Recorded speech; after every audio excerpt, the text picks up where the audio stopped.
নীরব প্যাঁচা ও বাচাল কাক।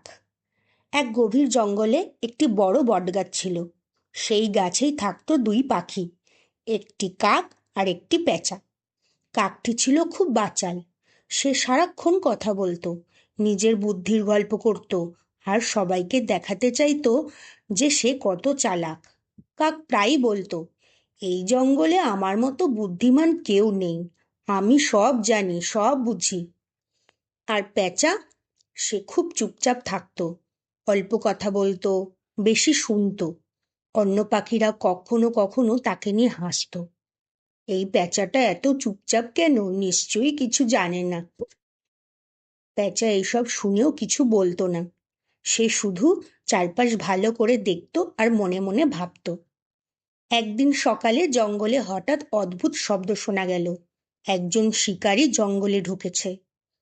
সব পাখি ভয়ে এদিক ওদিক উঠতে লাগলো, কিন্তু কাক তখনও থামলো না।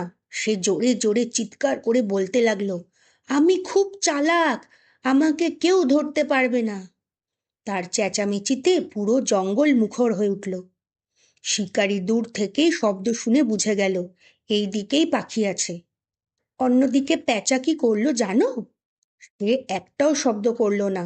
ধীরে ধীরে সে গাছের ঘন ডালের আড়ালে উড়ে গিয়ে নিজেকে লুকিয়ে ফেলল। সে জানতো বিপদের সময় বেশি কথা বললে বিপদ আরও বাড়ে। কাক তখনও চেঁচাচ্ছে। হঠাৎ জাল ছুটে এলো।